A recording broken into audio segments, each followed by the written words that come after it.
Have you ever struggled to find a natural solution for dry lips? Well, in today's video, we are going to be creating a DIY castor oil lip oil recipe. This is going to be the most natural and effective way to combat dry and chapped lips.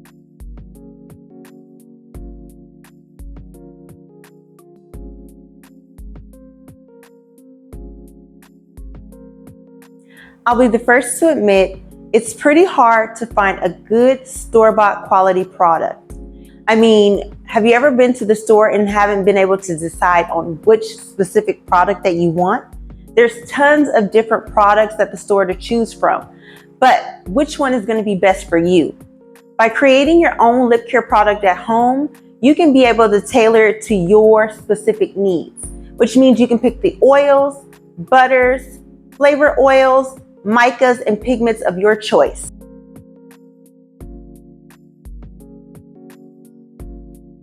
Hello and welcome all my DIYers. You're going to need all your equipment and plus your ingredients to begin with this. So of course we are making a castor lip oil. I'm going to go through the ingredient list with you guys. So you're going to need polybutene, also jojoba oil. You're going to need some Polyisobuten 250, your mica colorant, flavoring oil, and also your preservative. We're going to be using preservative cap 2. So you are going to be needing some equipment to be able to pour and mix all your ingredients in. Do not worry about using a beaker because we are not going to be heating this. You can use a plastic container if you want to. So we are starting off with the polybutene. We're going to be measuring out 36 grams of polybutene. I did have to end up speeding up the process of this because polybutene is going to be a very thick ingredient to work with.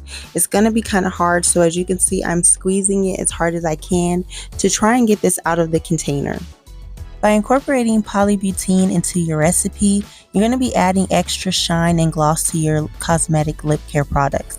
This is going to be great because it does add some viscosity to the ingredients as well.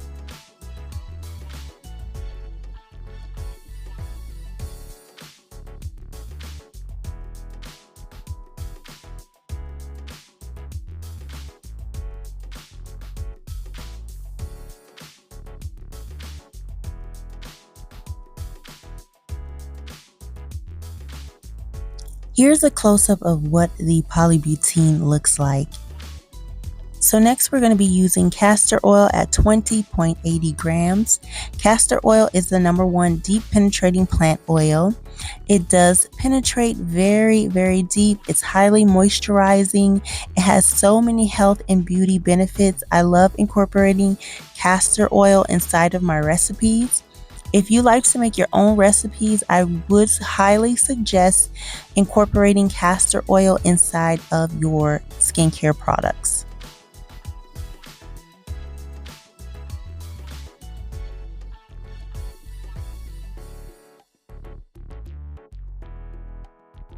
Next, we're going to be measuring out the jojoba oil. We're going to be using 8 grams of jojoba oil. Jojoba oil is a very great ingredient to use inside of your lip care products. It is highly moisturizing to the skin, it's soothing, and it can nourish your dry and chapped lips.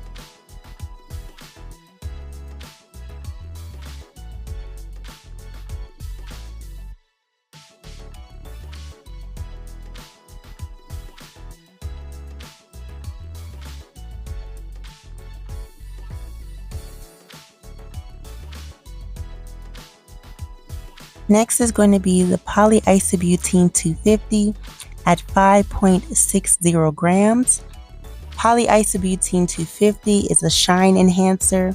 It increases the formula's viscosity. So this is a great product to add inside of your lip care. It's highly moisturizing and it also has very good skin soothing benefits as well. Another great thing about polyisobutene, it is waterproof. It does help maintain the natural skin barrier. It prevents moisture loss and it improves the texture of the skincare product.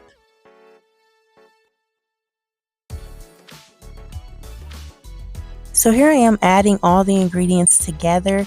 This is the castor oil. I did accidentally start pouring it and then I realized I was not recording and then I quickly turned it on. But the only part you really missed was me just pouring in the castor oil into the polybutene. So next I'm doing the jojoba oil, and then after that I do the polyisobutene 250.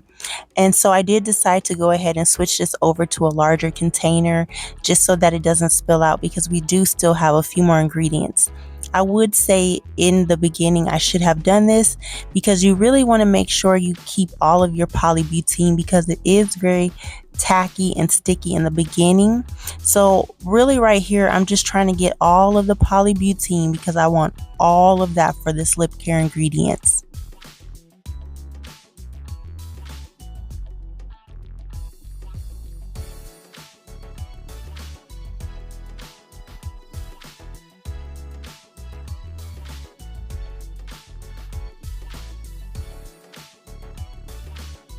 So now that we have all the ingredients inside of the container, you definitely want to stir this up really good, because you can see in the beginning how thick and chunky the lip gloss base is. And then the more you stir it up, the better the consistency gets. As you continue to see me stir this, it's definitely going to have a very nice glossy consistency to it.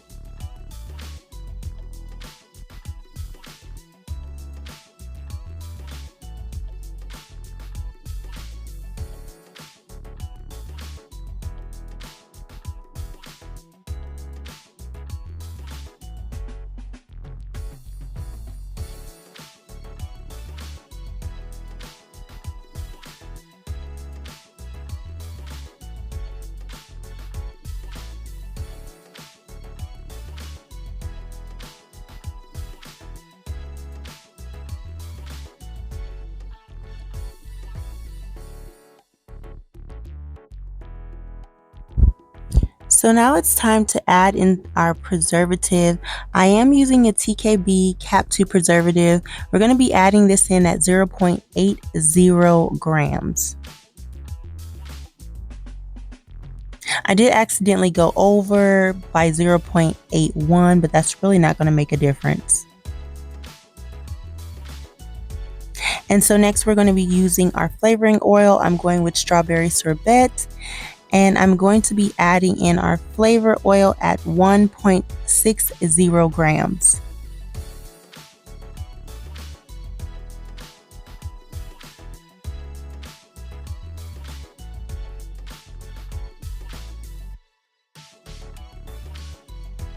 So you want to go ahead and continue to stir in all the ingredients. So we have our formula already combined and mixed together. So now it's only time to add the colorant to this portion. So for the colorant portion, we're going to be adding in 7.20 grams. I will tell you that I do not recommend using this one. This is my first time using the Easy Color by Crafter's Choice. I did shake this up very well like they said, but I guess on the website they said you need to shake it up for 1 to 2 minutes, which is definitely ridiculous. So this is going to be a color pigment. So the reason why I wanted to try this is because I was like, it's a color pigment, it has mica inside of it, and also, you know, of course, the colorant. So this is a big mistake, because with adding micas to oils, micas do not disperse well in oils. So I will show you eventually what happens to the lip care product. The lip gloss itself is still amazing. It feels really great.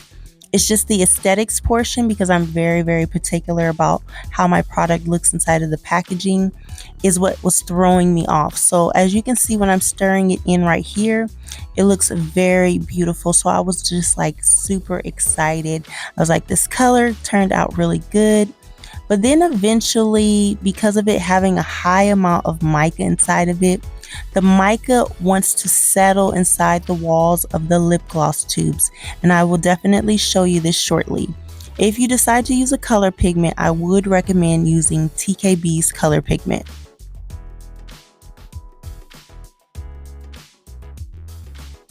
Now we're at the part where I'm going and packaging this up now. As you can see, I continue to stir this up. So I'm just pouring this from the pitcher. I'm not using any syringes to do this. I've never done that before, so I just felt like it's easier just to kind of pour this. So I'm going to show you guys. I'm just going to quickly go ahead and pour this in.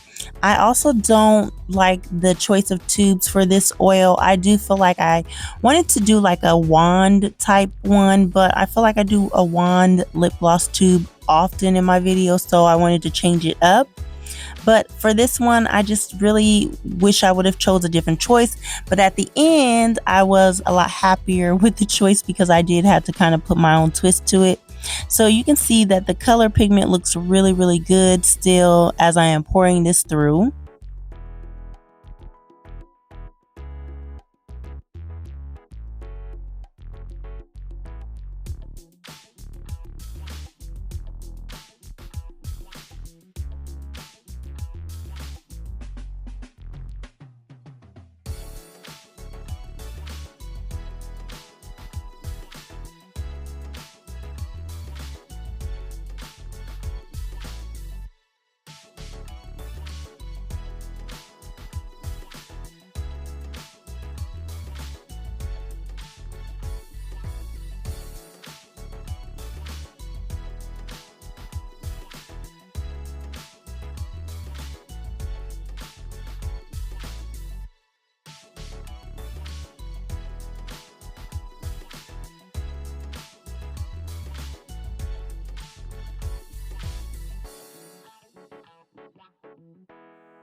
So here's what it starts to begin to look like.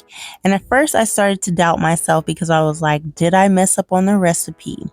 Because I thought this was separating. And I'm going to show you guys a close-up of what it looks like. As you can see, the mica is kind of stained against the walls.